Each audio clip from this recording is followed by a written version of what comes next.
तो क्या हाल चाल है सबके भाई, आज मैं आपके लिए फिर से लेके आया हूँ funny action scenes of Bhojpuri industry, जिनके पीछे की कभी भी आप नहीं जान पाओगे मिस्ट्री। अच्छा तो चलो भाई बिना किए देरी वीडियो करते हैं स्टार्ट और देखते हैं इनकी मूवीज में इनके एक्शन के पीछे की केमिस्ट्री।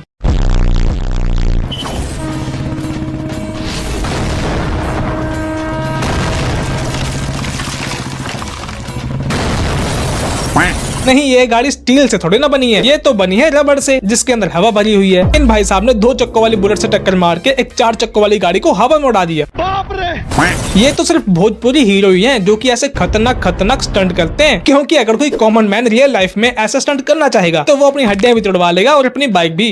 सही बात है। हमरा के कमजोर समझे के कोशिश मत करो। तब मजबूत बन, हाँ? तो दिखावा अपन पाओ, दिखावा। इस सीन में ये गुंडे लोग हीरोइन को रहे होते हैं छेड़, और आपको तो पता ही है कि ऐसी सिचुएशन में क्या होता है। क्या ऐसे सिचुएशन में हीरोइन को बचाने के लिए हीरो लोग बन के आते हैं शेर। दिखावा।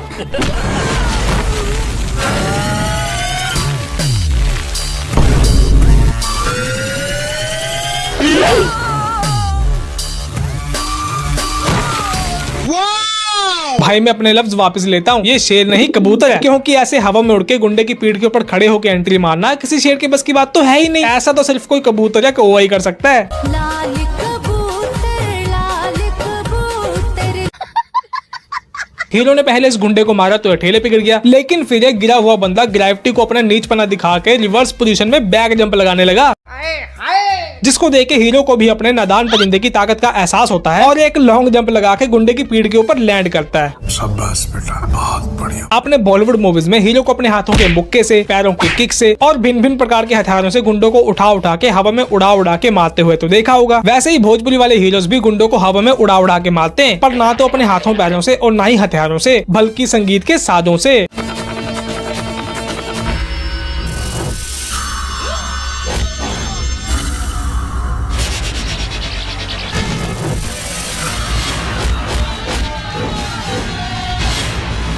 इस 250 ग्राम के डमरू से मदाजी ने गुंडों को ऐसे धोया जैसे कोई धोबी कपड़े है धोता, और ये गुंडे डमरू लगने से हवा में ऐसे उड़ गए जैसे कि ये हो लाल दुपट्टा और ये डमरू हो हवा का झोंका। लेकिन मुझे ये समझ नहीं आ रहा कि ये डमरू कौन सी आधुनिक टेक्नोलॉजी से बना हुआ है जो कि गुंडों को टारगेट कर करके मार रहा और गुंडों को मारने के बाद वापस हीरो के हाथ में ही आ जा रहा। पता नहीं। इस सीन में हीरो की हीरोइन का किसी और से होने वाला होता है निकाह, जिससे ये हीरो हो जाता है बड़ा ही निराश और खेत में जाके अपनी जान लेने का बनाता है प्लान। लेकिन इतने में हीरोइन भी भागती भागती इस हीरो के पीछे आ जाती है और इस हीरो के इस हथियार में अपने आप को मार के अपनी भी जान दे देती है। खत्म हो गया भैया मैटर। लेकिन सोचने वाली बात यह है कि जब इस हथियार में नहीं है धार तो ये कैसे हो गया इनके पेट के आर पार, पता नहीं। खैर सोचने वाली बात तो ये भी है कि इस बंदे को ये औजार मिला कहाँ से। ये औजार सच में किसी काम भी आता है कि डायरेक्टर ने सिर्फ इस सीन को बनाने के लिए स्पेशल इस हथियार की इन्वेंशन की है। यही तो सोचने वाली बात है भाई। मुझे गुस्सा इस बात पे आता है कि जो चीज सिंपल तरीके से की जा सकती है उसको भी ये लोग कॉम्प्लिकेटेड कर देते हैं। अब जैसे कि इस सीन में देख लो,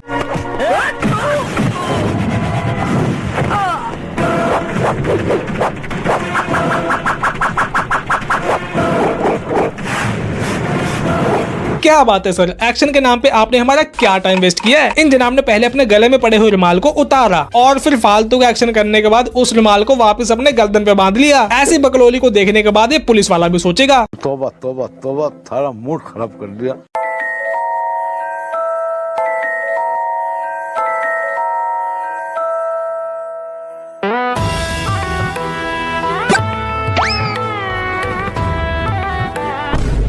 भाई ये एक्शन कौन से विज्ञान की गलत शक्तियों का इस्तेमाल करके बनाया गया है। जिस तरह ये भाई रोड पे बाइक को टेढ़ी करके गोल गोल घूमते जा रहे थे, इनका तो यहाँ पे बवंडर बन जाना चाहिए था, पर भाई ने सीधा बवंडर मोड़ से मस्त कलंदर जंप लगा के दुनिया अपने कदमों में कर ली। मजाक है क्या? और वीएफएक्स के तो क्या ही कहने।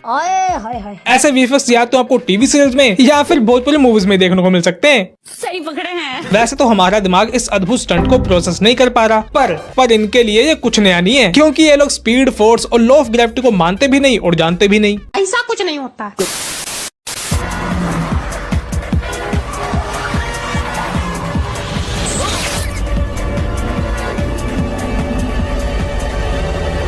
Super hero landing. निंजा तोड़ी वाका हो गई निंजा तोड़ी। पवन भैया ना बोली जा रही। माना कि भाई को सड़क के ऊपर भागने की जगह ना मिलने के कारण भाई को टेढ़े होकर ट्रक के ऊपर भागना पड़ा, पर भाई ग्रेविटी की इसमें क्या गलती थी कि आपको ऐसा करते समय ग्रेविटी को भुलाना पड़ा। अच्छा बात है। पर इतना ही नहीं, ये भाई सिर्फ निंजा हथौड़ी ही नहीं बल्कि कभी कभी क्रिश भी बन जाते हैं।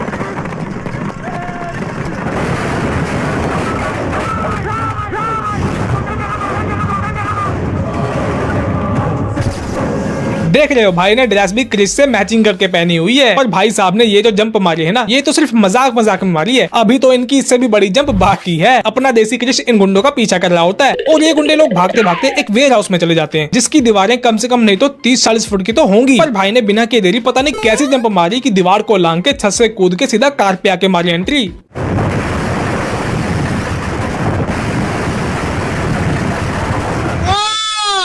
इस सीन में कुछ गुंडे लोग हीरोइन को छेड़ने लग जाते हैं और आपको तो पता ही है कि जब भी हीरोइन मुसीबत में होगी उसको बचाने के लिए हीरो आएगा ही। हीरो आता है पर हीरोइन को बचाने के बजाय अपने ही गमछे से अपनी आंखों पे पट्टी बांधने लग जाता है।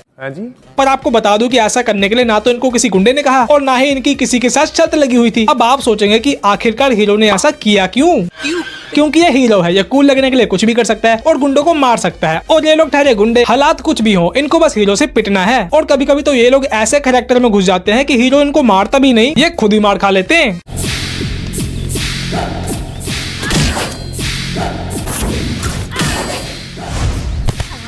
बताओ। हीरोइन के दोनों हाथ तो पंखे पे हैं और लात तो इसने मारी भी नहीं, पर फिर भी ये गुंडा खुद ही उछल के अपनी पीठ पे पंखा खा रहा है। कहा था ना मैंने, कुछ गुंडे ऐसे होते हैं जो कि खुद ही अपने आप को पिटवाते हैं और मूवी के हीरो को इनको पीटने में कोई दिक्कत ना आए इसका भी ये पूरा पूरा ख्याल रखते हैं।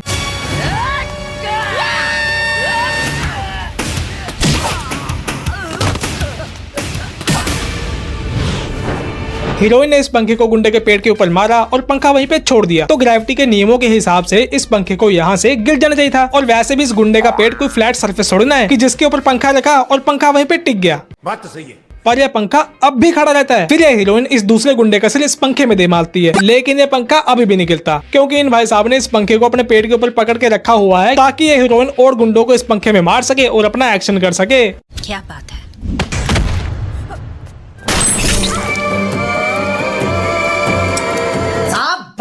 ये क्या तरीका है दीदी किसी की जान बचाने का? अगर आप चाहती तो हीरो को धक्का मार के उसकी भी और अपनी जान को बचा सकती थी, पर नहीं, आप तो मुर्गी की तरह पंख फैला के आई और बंदूक की गोली को मीठी गोली समझ के खा गई।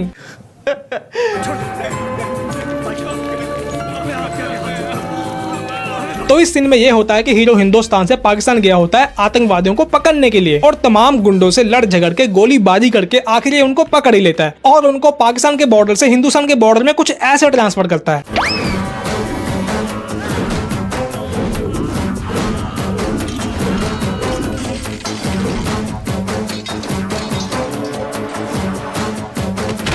ऐसे तो नहीं होता है। भाई ने ना तो कोई रूल्स एंड रेगुलेशन फॉलो किए और ना ही कोई प्रोसीजर। भाई ने अपने कानून से भी लंबे हाथों से भीम की शक्ति लगा के इन दोनों टेररिस्टों को बॉर्डर के उस पार तोप का गोला समझ के फेंक दिया। फेंको, फेंको अपनी पूरी शक्ति के साथ फेंको।